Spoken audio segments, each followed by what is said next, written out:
غليان في النادي الاهلي ليه يا ابو سيد؟ ايه اللي حصل؟ لا ده بص فيه غليان بقى ما اقولكش. النادي الاهلي اخطا واخطا فعلا. انا كواحد من جمهور النادي الاهلي زعلان. خليك معايا لاخر الفيديو. وسام ابو علي قاعد في النادي الاهلي خلاص. النادي الاهلي طلع بيان قال لك وسام ابو علي قاعد مع النادي الاهلي. اللي يلعب مع النادي الاهلي يستحمل، ما تجيش تعيط وتصرخ وتعوي وجماهيرك تعوي وي وي. صفقه ياسين مرعي بص معايا كواليسها، لان جون ادوارد بتاع النادي الزمالك دخل في الصفقه يعلي على النادي الاهلي. واللي يلعب مع النادي الاهلي استحمل. انت لعبت مع النادي الاهلي ما تجيش بقى تعيط انت واعلامك بقى. لان حامد حمدان الاهلي عايز يوقف المسيره، الاهلي مش عارف الزمالك قادم، والاهلي عايز يوقف الزمالك من قدومه، والزمالك مش عارف ايه لا معايا التفاصيل في الحته دي. خليك معايا لاخر الفيديو. امام عاشور وعروض امام عاشور، لان يعني اعلام من الناحيه الثانيه يقول لك امام عاشور جاي له عرض مش عارف منين ومنين ومنين. لا معايا التفاصيل في الحته دي. احمد شوبير بص قال كلام حلو قوي قوي قوي لمصطفى يونس. لو عندك حاجه قدمها، سهله وبسيطه. لو عندك حاجه قدمها. ومسك سلك محمد عماره. خليك معايا لاخر الفيديو. وبص معايا بقى كواليس حامد حمدان وايه اللي حصل من الاخر. بتروجيت قال لك يا عم الحاج انا هبيع. مش انتوا ماسكيني بتروجيت مش عايز يبيع؟ لا يا عم انا هبيع، بس اديني فلوس كاش على الترابيزه. شغل بقى حوالينا كيكه ده وتقسيط وشغل الشحاته اللي انتوا بتعملوه ونقعد نروح ونيجي لا ما ينفعش. بص معايا تفصيله اللوز بالله عليك يا اخي اذا عجبك الفيديو اوعى تبخل على باللايك والاشتراك وتفعل الجرس، واهم حاجه من اي حاجه صلاه الحبيب. اللهم صل وسلم وبارك على سيدنا محمد وعلى اله وصحبه اجمعين. طيب الاهلي بيعلن خلاص رسميا بضم ياسين مرعي. خلاص يا عم اللي يلعب مع النادي الاهلي يستحمل، بس ما تجيش تعيط. انت كزمالك ما تجيش تعيط. ليه بقى؟ النادي الاهلي كان مخلص مع ياسين مرعي ومخلص مع نادي فاركو، واللاعب قال لفاركو انا عايز النادي الاهلي. والزمالك تفاوض مع ياسين مرعي قفل الباب وقال لهم انا مش عايزكم. سهله وبسيطه. انا مش عايز العب يا ابني. انت ابوك زملكاوي وانت ولا زملكاوي ولا بتاعاوي. انا راجل عايز العب في النادي الاهلي. فالنادي الاهلي كان مخلص كل حاجه مع ياسين مرعي ونادي فاركو. هوب يا عم الحاج ايه اللي حصل؟ جون ادوارد بتاعهم بتاع نادي الزمالك عرف بالموضوع. قال لك بس اخش اعلي بقى عشان اخد بقى اعلي ريتش عند جمهور نادي الزمالك. معلش يعني ما جمهور نادي الزمالك اي حاجه في النادي الاهلي هوب حتى لو بالكذب بيصدقوها. فراح داخل يا عم الحاج هوب النادي فاركو. طبعا عنده علاقات طبعا ما كان موجود في فاركو. لا الزمالك عايز عايز ياسين مرعي والحكايه، وداخل يعلي على النادي الاهلي زي بالظبط ما حصل مع اسامه فيصل واحمد ربيع. زي ما حصل مع اسامه فيصل واحمد ربيع. خلاص انت دخلت في اللعبه ما تجيش تعيط. لما تتلسع على قفاك من النادي الاهلي ما تجيش تقول اصل النادي الاهلي بيوقف المسيره، اصل النادي الاهلي الزمالك قادم والنادي الاهلي بيقص رجل الزمالك، اصل الزمالك مش عارف ايه اكبر قلعت فين ما تعرفش مش عارف يلبسها، اصل الزمالك ويقعدوا بقى ايه انت فاهم ازاي في الاعلام يقعدوا يتكلموا وجمهور الزمالك يصدق اللي بيتكلم والحكايه والروايه، وده يطلع يقول هو ليه عايزين يوقفوا الزمالك ليه مش عارف بتروجيت عايز. لا جيش انت دخلت وعليت على النادي الاهلي ما تعيطش. فخلاص النادي الاهلي بيعلن ضم ياسين مرعي 5 مواسم من نادي فاركو. طب غلاب في النادي الاهلي الصراحه. ليه بقى؟ هو النادي الاهلي اخطا يا جماعه لما معلش كان معسكر النادي الاهلي في اسبانيا. هوب يا عم الحاج اتنقل في تونس. طيب انت مش عارف دلوقتي تعمل مباراه وديه. كل ما تعمل مباراه وديه هوب يا عم الحاج اخواتنا التوانسه لا بعد ما تتفقوا كل حاجه وتعلن اخواتنا التوانسه شكلهم يعني طبعا على دماغنا من فوق بس ما عندهمش كلمه زي ما بيقولوا يعني مش اتفقت مع الافريقي قال لك لا، اتفقت مع النجم قال لك لا، اتفقت مش عارف مين قال لك لا، اتفقت. مفيش حبايبنا بتوع الجزائر هم اللي شباب اتحاد قسنطينيه وشباب بلوزداد انت فاهم ازاي، وكان النجم الساحلي كنت متفق عليهم. هوب يا عم الحاج النجم الساحلي هو يعني هو التاني قال لك خلاص.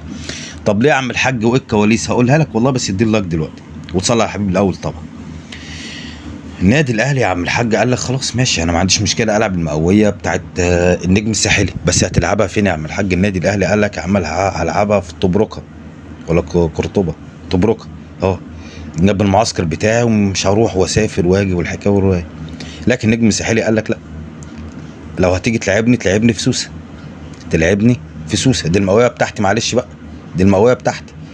فلا فالمفاوضات رايحه وجايه على الحته دي. النادي الاهلي عايز يلعب جنب المعسكر بتاعه النجم الساحلي عايز يلعب جنب المعسكر بتاعه. الصراحه النادي الاهلي اخطا، واول مره نشوف الصراحه معسكر كده للنادي الاهلي. كان معروفه خلاص النادي الاهلي راح يعسكر في الحته الفلانيه، خلاص بيبقى الاهلي متفق على كام مباراه وديه والدنيا احسن. هو كان الحلو الصراحه انك هتلاعب فرق اقوى. يعني انت معلش هتعمل في اسبانيا اكيد، يعني مش هتجيب يعني فرق من الدوري الممتاز بتاع اسبانيا، كنت هتجيب من الناس اللي تحت. انك تلعب شباب بلوزداد، شباب بلوزداد ده حلو، نجم ساحلي، نجم ساحلي حلو، اتحاد قسطنطينيه برضه يعني حلو. بس المشكله في مواعيد المباراه، هي دي المشكله. طيب صلى على الحبيب ودي لك دلوقتي بعد اذن حضرتك. الحاج حامد حمدان ميسي الزمالك، ميسي غزه، ميسي فلسطين او كريستيانو غزه.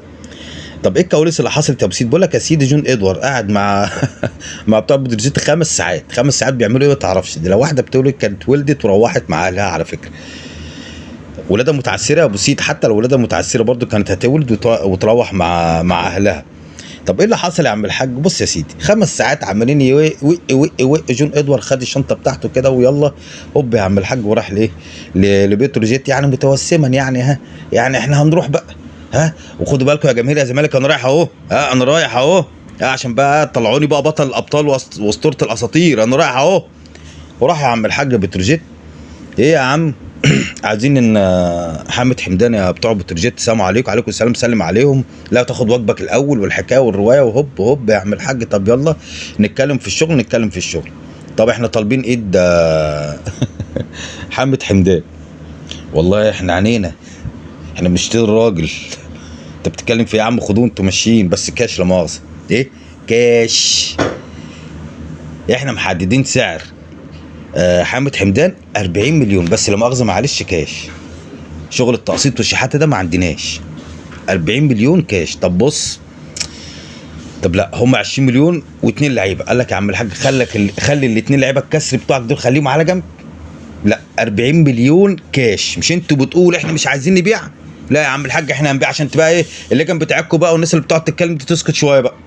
اهو احنا عايزين نبيع بكام؟ ب 40 مليون بس كاش. يلا هاتوا لنا بقى فلوس كاش. هو ده اللي حصل بالظبط. معلم جون ادوارد خد بعضه. طب يا عم خد واجبك يا عم. طب استنى هنتغدى مع بعض، طب هنتعشى مع بعض. طب لا زعل ومشي وقال لهم هفكر وارد عليهم. كوره في ملعب مين؟ الزمالك. يعني مش النادي الاهلي، لا مش النادي الاهلي. عايزين نبيع هنبيع ب 40 مليون وكاش. خدوا 2 لعيبه كسر من عندنا و20 مليون. يا عم ما بناخدش الكسر، يعني بناخد فرز اول وادونا 40 مليون.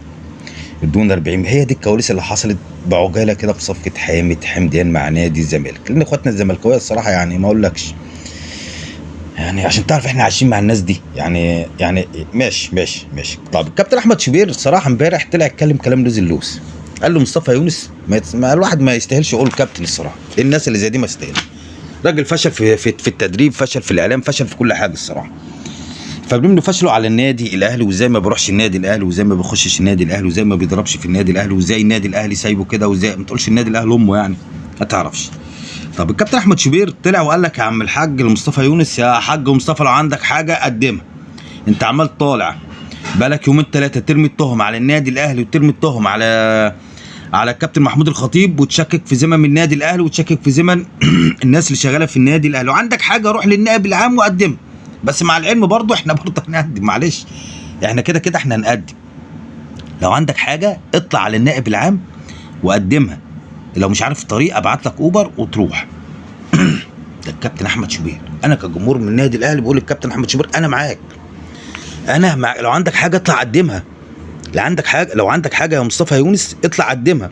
انا بقى مش هقول لك بقى احتراما للكبير والكلام ده كله. في ناس تحترمها وفي ناس ما تحترمهاش. في ناس تقول للحاج، في ناس تقول الكابتن، في ناس تقول الاستاذ، في ناس تقول الباشا، في ناس تقول البيه. كل واحد على قد احترامه. في ناس بقى ما ينفعش تحترمها. فقال له مصطفى يونس اطلع. الكابتن احمد شوبير شو بقول بكل احترام، الكابتن احمد شوبير قال له مصطفى يونس اطلع على النائب العام. وانا بضم صوتي للكابتن احمد شوبير، يا كابتن احمد يا ريت النادي الاهلي ياخد موقف. يا كابتن محمود انت لو مسامع في حقك ده بتاعتك انت، اصل ده صاحبي وصديقي وكنا بناكل عيش وملح وبتاع دي بتاعتك انت وهو. لكن النادي الاهلي حق النادي الاهلي. لا انت راجل شغال في النادي الاهلي، شغال بقى متطوع مش متطوع، الكلام ده رئيس النادي الاهلي. فانت بتمثل النادي الاهلي، فاي شتيمه بتبقى للنادي الاهلي بتبقى للنادي الاهلي. فمعلش يعني سيبك بقى من اصدقاء ومش اصدقاء والكلام ده كله. اطلع يا باشا على النائب العام وقدم وقول الراجل ده بيشكك في ذمم وبيقول عليها حرامي وبيقول وبيقول وبيقول وبيقول وبيقول. بس واذا كان عنده ورق يقدمه، ما عندوش ورق اخد حقي اخد حقي. زي ما قال لي محمد عماره بالظبط، يعني محمد عماره بيهدد الكابتن احمد شوبير بالقتل. اعرفش الكابتن احمد شوبير ده ما قالش اي حاجه، يعني قال لك يا عم انت يعني انت بتهري وبتغلي ليه من جوه؟ الصراحه يعني الواحد بيستعجب من الناس، انتوا بتغلوا ليه من جوه كده وبتهروا من النادي الاهلي ليه كده؟ واحد ابنك فاشل ما ينفعش في النادي الاهلي من ساعتها وانت بتهري كده، بتهري في النادي الاهلي كده على النادي الاهلي.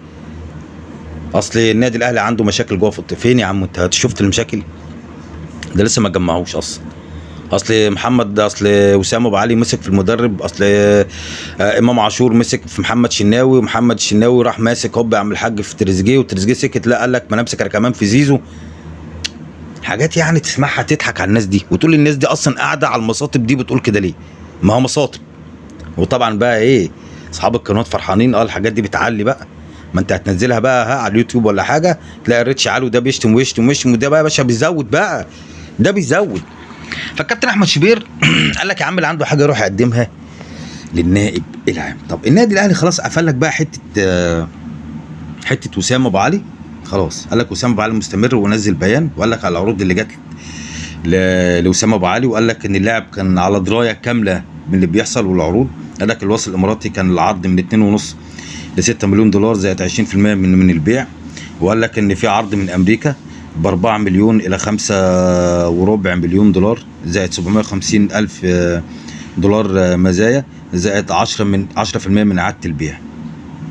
قال لك وسام ابو علي كان على درايه بكل حاجه، وسام ابو علي كان عارف. قال لك النادي الاهلي بعت للناس وقال لهم يا جماعه الخير احنا مش هنبيع من اقل من 9.5 مليون دولار و2.5 مليون دولار مزايا.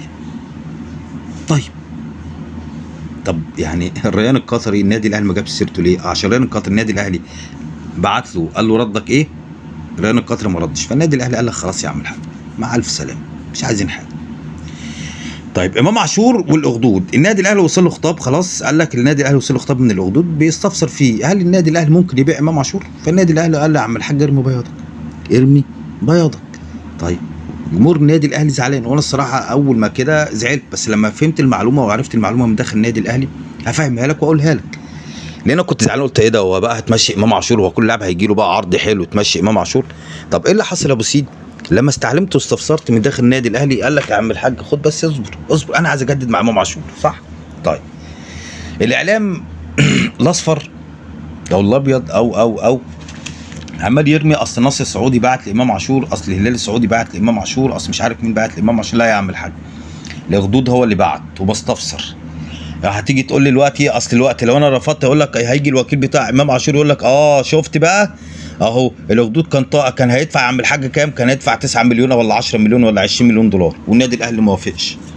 لا يا عم الحاج النادي الاهلي قال لك هتدفع كام عشان لما اجي اقعد معاك على الترابيزه ونجدد اقول لك يا امام الاخدود جه وقال لي انا هدفع قد كده وده ما يليقش بيك.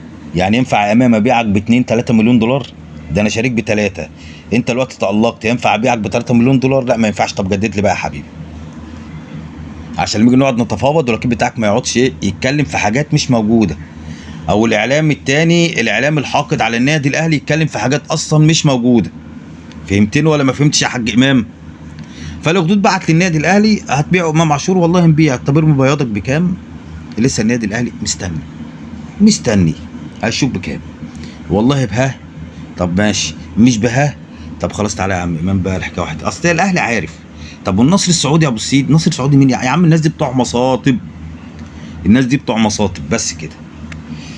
بالله عليك يا اخي اذا عجبك الفيديو اعتب خلينا باللايك والاشتراك وتفعل الجرس، واهم حاجه من اي حاجه صلاه الحبيب. اللهم صل وسلم وبارك على سيدنا محمد وعلى اله وصحبه اجمعين، والسلام عليكم ورحمه الله وبركاته.